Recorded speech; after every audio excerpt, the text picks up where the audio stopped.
Salut à tous, c'est moi, Tim. Aujourd'hui, parlons de la... Gotcha! I bet you right now some of you are reaching for that YouTube translate button, and some of you were thinking, whoa, Tim's French accent is terrible. Trust me, that's been said. No, I'm doing this video about game development tunnel vision because it's one of the things that occurred to me. I get a lot of questions about a lot of things, and early on, when there were less of you, I would answer and say, oh, that's not something I know, or I can't talk about it. I did do a video on things I can't or won't answer.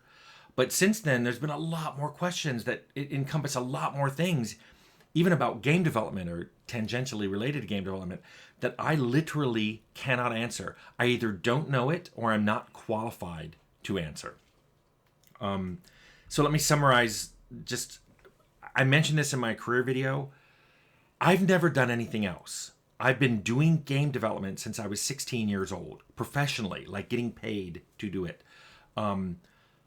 So other than being in school, and I did get paid in grad school to teach and research programming issues. Well, I taught programming and I researched AI.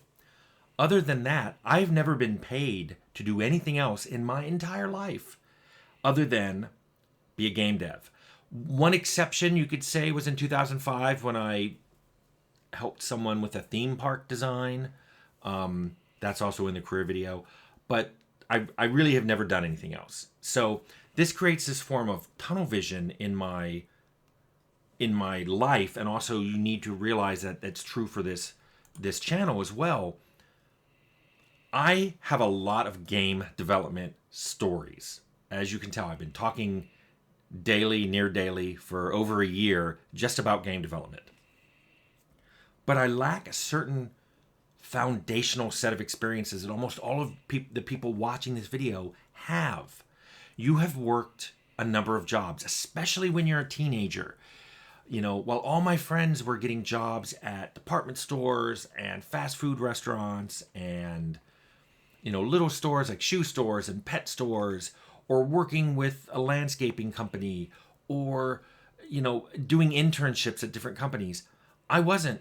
I was literally leaving school early to go to my game job. In fact, I went through 3 years of French in high school, tested out of French 4, and had started French 5, and I quit it because I wanted to have a little more time to be at work. I mean, some of you might going, wow, you're such a workaholic. To me, in late high school, my junior and senior year, what I was doing at work was way more interesting to me than anything I was learning in high school. I was learning about operating systems and programming languages and techniques and how the game industry worked. And to me, that was fascinating. And that went way beyond anything I was getting at school. However, you have to realize that this created this weird tunnel vision in me. I've never dealt with the public. I've said to friends of mine, now that I'm semi-retired, maybe I should go get a retail job. And they're like, no, don't do it. I've never, ever in my life worked with physical product. Whenever we finished our game, it was sent off to duplicators and printers and, you know, CD manufacturers. So I've never worked with physical product the way a lot of you have at jobs, where you did stocking, where you managed inventory, where you checked people out at you know, cash registers. I've never, ever done that. And I've also done no form of physical labor. I've never done any job except sitting in front of a computer.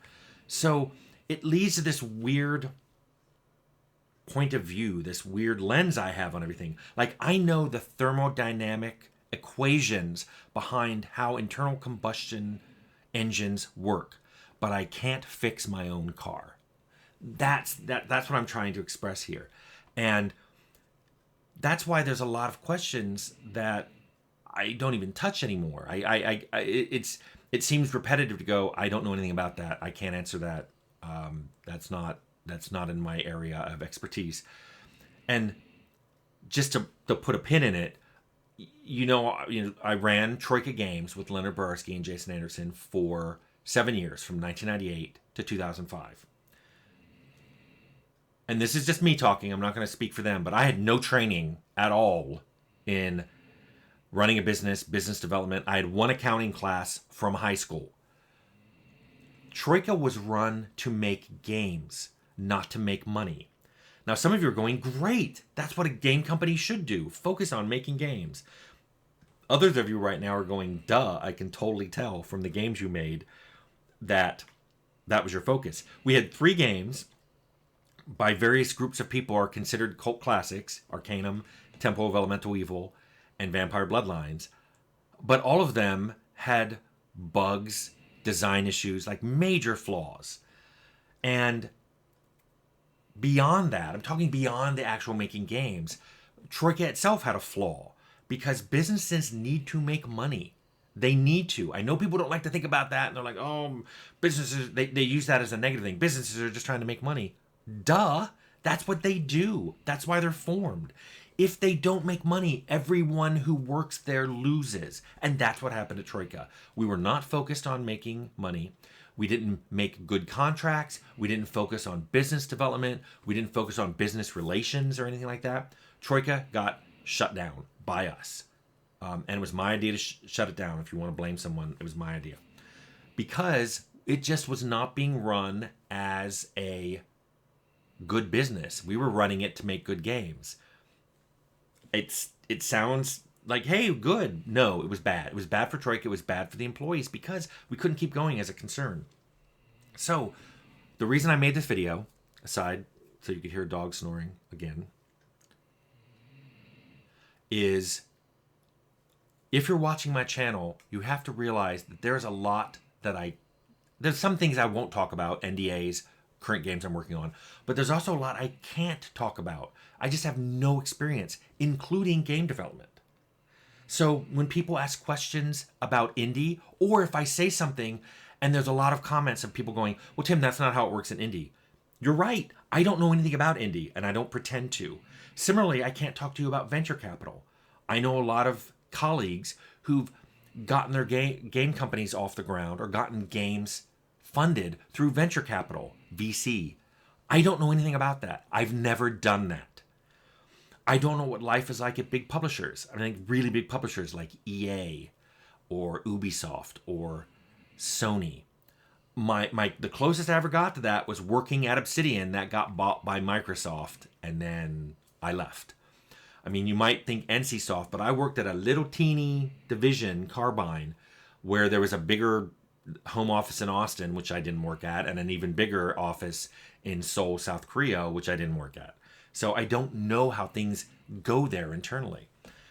People ask questions about engine. People have asked me about Godot. I don't know anything about that. I know about Unity and Unreal.